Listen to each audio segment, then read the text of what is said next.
Yo, YouTube, what's up with your boy, Sports and Fitness Rants? I'm back, guys. Click that like button. Subscribe to my channel. What's up, y'all? Welcome back, guys. Welcome back, man. Got another great video for you guys. You guys know the deal, man. We're going to continue to tell the truth about Michael Jordan. We're going to continue to put his career in perspective. We're going to stop these lies, these nonsensical things that people keep saying. And once again, we're going to talk about Isiah Thomas and some of the comments that he's made over the last several years. I told you guys I was going to take aim at Isiah Thomas and some of his comments. And I want to thank you guys as usual, man, for all your love, for the comments, everything, guys, man. I appreciate it a lot, man. So shout out to everybody, man. In this video, like I said, we're going to talk about Isiah Thomas and the comments that he's always making about how he beat Michael Jordan, right? Michael Jordan couldn't beat him. He kept Michael Jordan from winning, right? He says this all the time, you know, that he beat Michael Jordan, right? We're going to talk about that, guys. You guys know what to do, though, man. Turn the volume all the way up, guys. Hit that play button. Remember, there's no curses on this channel, no foul language on this channel. So pump that volume up. Play it in your kitchen. Play for your mama. Play for your kids, whoever, man. The facts. Michael Jordan, 80s and 90s NBA, guys. And let's roll. So, yes, guys, I know you have probably heard, well, you probably heard many things that Isiah Thomas has said over the years, but you've probably heard more specifically him say that he beat Michael Jordan. He kept Michael Jordan from winning, right? He likes to hang his hat on that. And why does he say that a lot? Because in his mind, you know, he's nowhere near Michael Jordan. He knows that, and we all know that he's nowhere near Michael Jordan, the all-time great pantheon of players. Is Isiah Thomas an NBA legend? Absolutely. But there are levels to this, like we always say, and there's tiers to greatness, man. And Isiah Thomas is nowhere near Michael Jordan, the stratosphere of NBA greats. He's nowhere near that. So it makes him feel good when he says things like, I beat Michael Jordan, I beat Larry Bird, I beat Magic Johnson. He likes to say this a lot, and he likes to specifically attack Michael Jordan, though, because when he says it about Michael Jordan, it's always a negative connotation. He talks about how he beat him. Oh, Michael Jordan couldn't beat us. He'll say that nonsense.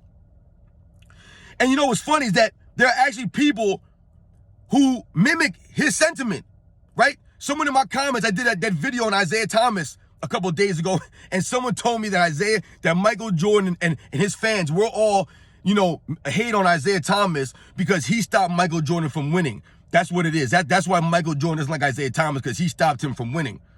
That couldn't be anything further from the truth, guys. Anybody that grew up in that era, in the late 80s into the 90s, guys, you know for certain that it was never Isiah Thomas versus Michael Jordan, guys. Isiah Thomas was never on that level. Isiah Thomas was a great player, and he played in a great team, guys. That's the thing here. That's what we have to remember. So let's think about this, guys. Let's think about Isiah Thomas, right? Because once again, Isiah Thomas is throwing stones when he lives in a glass house. Guys like Scottie Pippen, these guys, they live in these glass houses, right? A house very fragile, but they like to cast stones at Michael Jordan. Why do they do that, though? Because they know he won't throw any stones back, so their glass house is going to remain intact in their minds. But people like me and others who grew up watching this stuff, we make these videos and we're trying to explain to people who maybe didn't grow up watching this, or really might believe because Isiah Thomas is an NBA legend, so what he says has to be 100%. It's not true, guys. Isiah Thomas never stopped Michael Jordan from anything. Nothing. So like I said, we must think about Isiah Thomas. Let's start from the top here. Isiah Thomas being drafted in 1982 season. And his first couple years on the Detroit Pistons, guys, they didn't make the playoffs. Isiah Thomas and the Pistons did not make the playoffs his first couple years on that team, even though he had Bill Laimbeer there and Vinny the Microwave Johnson. He was drafted with a Kelly Tripucka, who was a very solid two-guard, averaging 20-plus points a game. But it took about 3 seasons until Chuck Daly came along for the Pistons to actually make the playoffs with Isiah Thomas, guys. That's right. So let's just think about that for a second. Michael Jordan never missed the playoffs in his career. From the minute he came into the NBA, Michael Jordan with less talent on his roster than what Isiah Thomas had in Detroit, Michael Jordan was still able to take the Chicago Bulls to the playoffs every single season, lead them, right? Isiah Thomas couldn't do that his first couple years, right? He had to get Chuck Daly, the coach, for them to finally make the playoffs, right? They had to get a couple more players. They had to get an Adrian Dantley, right? They had to start getting some other guys, or Rick Mahorn. This is when the Pistons started to become successful. It wasn't just Isiah Thomas, right? We have to remember this, because Isiah Thomas talks now as if he was the only player on his team when he played Michael Jordan those years. That's the way he's talking, guys. That's my problem when he says these things. He talks as if Michael Jordan's team was comparable to his team in the late 80s And we all know that's not true. You can't tell me that the 86 Bulls or the 87 Bulls or the 88 Bulls or the 89 Bulls were on par with any of those Pistons teams that they lost to. They just were not. And why is that? Well, one, because the Pistons were further along in their development stage, right? Because the Pistons were doing the same thing the Bulls were doing, guys, just to a lesser degree. Right? Like I told you, Isiah Thomas did not make the playoffs his first couple of years. They had guys like Bill Laimbeer there, Van the Microwave Johnson, right? They would bring in an Adrian Dantley. They would bring in a James Edwards. They would bring in a John Sally. They would bring in a Joe Dumars. All these guys would either get brought in through a trade or they would get drafted to the Pistons over those next 3-4 years, guys. The buildup from about 1985 to about 1987. Right, 84, 87, that 2-3 year window. They did a lot of movement pieces, bringing guys in. Guys who could play their role at a high level, like a Mark Aguirre, right? You drafted Joe Dumars to complement Isiah Thomas on the wing, one of the great defensive wings of all time. Joe Dumars, man, doesn't get a lot of credit, not even from Isiah Thomas. He talks about him. He beat Michael Jordan. Let's think about the teams in 1987, guys, right? Or 1988, guys, right? When the Pistons and the Bulls matched up in the Eastern Conference semifinal.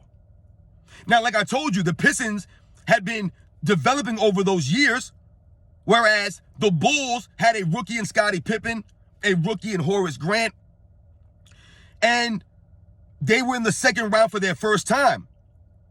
The Pistons had more experience. They were a better team. They were a deeper team.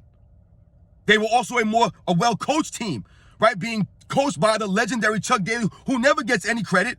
I never hear Isiah Thomas big up Chuck Daly, right? Chuck Daly was coaching the Pistons, and who was coaching the Chicago Bulls in '88?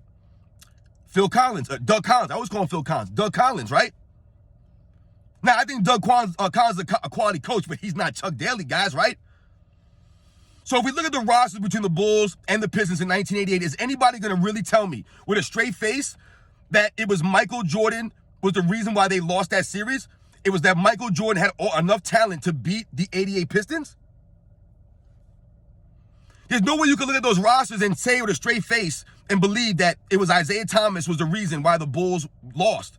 It was just him versus Michael Jordan. He outplayed Michael Jordan, and there was nothing else that anybody could do about it because the teams were evenly matched. Come on, man. Stop the nonsense.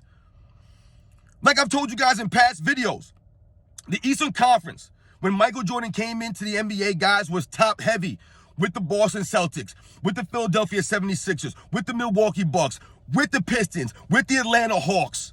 These are the top teams. A Hawks team that would beat the Pistons. And I believe it might have been 87 or 86, guys. I don't even remember what it was. But when we're talking about the Pistons, I'm talking about them developing. They would be beaten by the Celtics a couple of times before they got over the hump, right?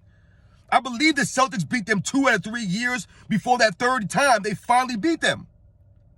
It's a similar situation to the Chicago Bulls, guys, where the Bulls were trying to beat the Pistons.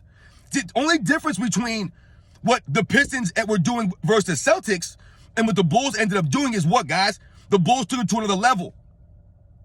The Pistons had a more evenly matched team, right? When they were going against teams like the Celtics.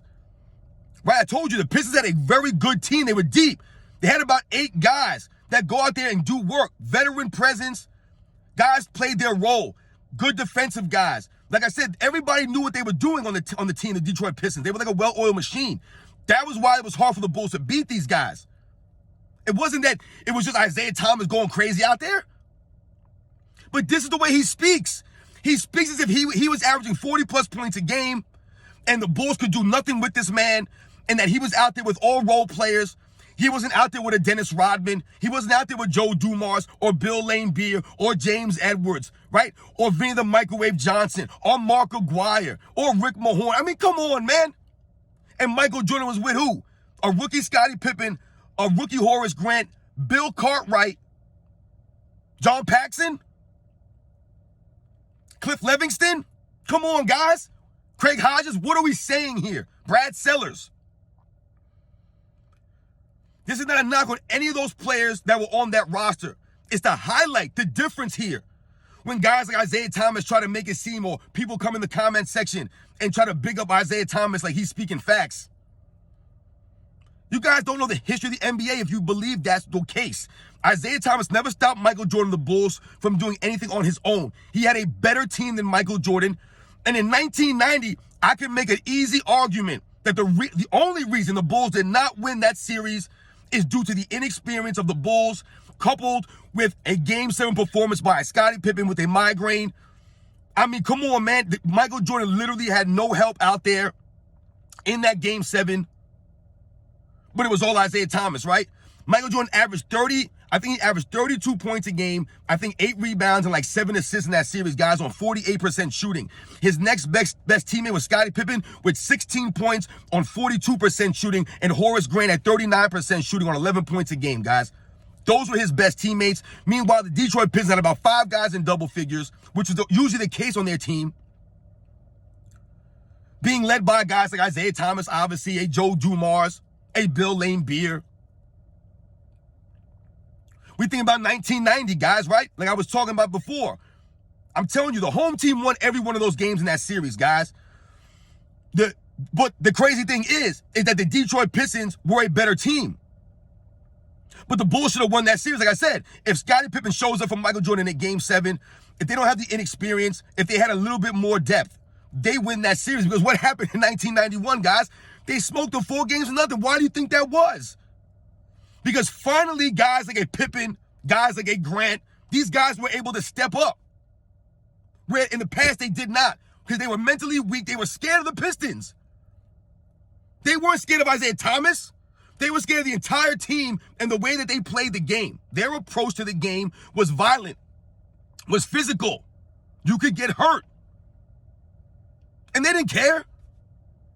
They were a formidable team. So for Isiah Thomas all these years later to try to, like I said, point the finger at Michael Jordan to say, like, I beat him and I kept this guy from winning.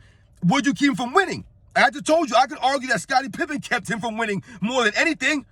We think about the 1989 Eastern Conference Finals, guys, right? Game 6. Scottie Pippen takes an elbow from Bill Laimbeer. Was it a cheap shot? A dirty elbow? That's what these guys do.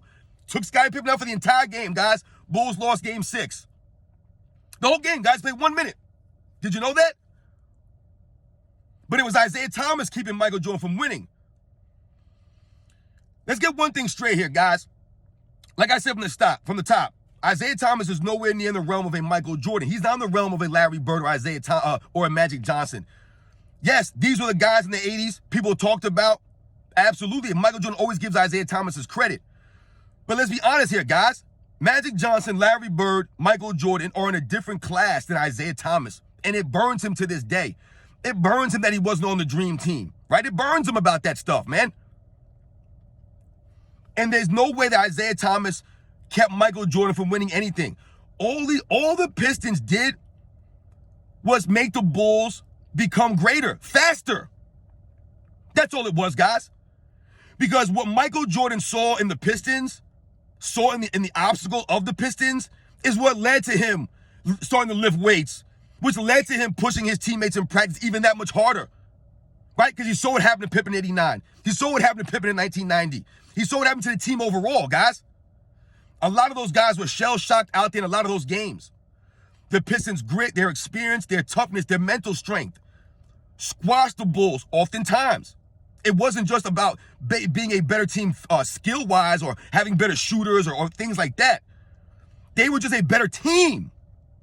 It was about the team play, which is why in 88 they were in the finals, which is why in 89 they were in the finals, which is why in 1990 they were in the finals. And a lot of people will argue that the Pistons should have won 3 in a row. They believe they were robbed in 1988 Game 6 of the finals, right? There's been many instances in NBA history we could point to, but a lot of people say that.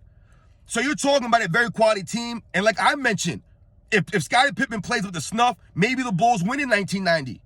If Laimbeer doesn't elbow Scottie Pippen in Game 6 and 89, maybe they could stretch that to a Game 7. We don't know, right?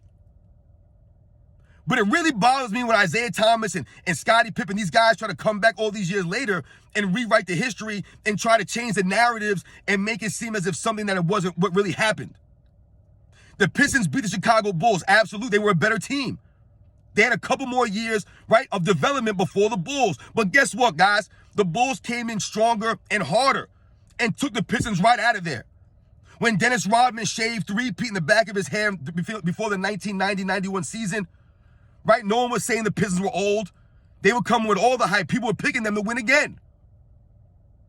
And I told you, during that finals, if you watch those games, man, there was a lot of back and forth talking trash. And I told you, before Game 3, when it went back to Detroit, Isiah Thomas said, this is going to be the hardest game that they're ever going to have to play. We are not going to lose this game on our home court. They're going to have to take it from us, man. They have to earn this game. He said that's going to be the hardest game they're ever going to have to play. He said that. Does that sound like someone who's washed up or someone who believes that they're going to lose? Come on, man. These guys have the heart of champions. I always respected the Detroit Pistons for their heart, their toughness, their grit. Because like I said, they helped to push Michael Jordan and the Bulls to reach higher heights. It's their fault. I think that's part of the reason why he's mad also. Because Mike took what he did, or Jordan took what he did, and he took it to another level, man. He went and did 6, man, right? And just dominated, man. Right? He walked off the court on Jordan, man. Couldn't even have enough respect for the man to be, yo, good on you guys, man. That's the way to grind it out. You know what I'm saying? Don't even have no appreciation for these guys coming back every year after you guys were grinding against the Celtics every season. That's why I said, man, I like the thought process. Like, I don't get it, guys. I don't know, man. I don't know, but yo, Isiah Thomas ain't never stopped Michael Jordan from doing nothing personally, man. Isiah Thomas was never on the stratosphere of Michael Jordan. He was never keeping MVP votes from Michael Jordan. He was never keeping Michael Jordan off the All-Star team. He didn't stop Michael Jordan from doing scoring titles, being on the all-defensive team. He stopped Michael Jordan from doing literally nothing. The Detroit Pistons, as a team, were much better than the Bulls were in those first couple of years. Absolutely no doubt about it. They're one of the all-time great defensive teams and one of the all-time great teams. Ain't no shame in that. Is Isiah Thomas bragging about being the 1989 Bulls? Or the 1990 Bulls that they said they probably should have lost to? What are you talking about? Where was you in 91, Isiah? I don't want to hear no excuse about injuries or age and none of that nonsense, man. Everybody's got injuries. They were elbowing Scottie Pippen in the heads, right? Michael Jordan had to deal with the migraine game. Everybody's got to deal with something, man, at one point. Where were you in 91, Isiah, when the teams were finally comparable, right? When Michael Jordan finally got a little bit of help, you were nowhere to be found out there. You were just running your mouth, getting swept. Y'all never swept Michael Jordan's Bulls. Never swept the Bulls. As great as the Pistons were, the Bulls never got swept because Michael Jordan would always get you at least one, man. He had the heart of a champion. Shout out to Michael Jordan. Shout out to Chicago Bulls, man, for just grinding, man, for pushing through those years. Isiah Thomas, I don't know what you're talking about, man. You didn't keep Michael Jordan from nothing. You literally kept him from doing nothing. Nothing. So I don't know what you're talking about. Yes, you beat Michael Jordan. Okay. He turned around and beat you in 91. At least Michael Jordan was a man about it. He took his L's on the chin. That's why I respect that. I don't care if the Pistons beat him 8 years in a row. The man stayed on the court and show respect, and he earned it. All these years later, we're trying to clown Michael Jordan for staying strong and sticking out Chicago and fighting through the Pistons. Now that's a bad thing all these years later? How is that possible? It's not possible, guys, because it's all lies. It's all fabrications. None of this stuff is true. Go watch the games, guys. Do the history of the NBA, man, and you'll see the Detroit Pistons and the Chicago Bulls were never on a level playing field until about 1990, 1991, guys. That 88, 89 stuff that Isiah Thomas liked to bring about, he was beating Michael Jordan every year, 85, 86, 87 in the regular season and stuff like that. Okay. So what? Where were you your first couple of years, Isiah? Missing the playoffs in the same Eastern Conference that Michael Jordan was making the playoffs in. Get you guys on the next one.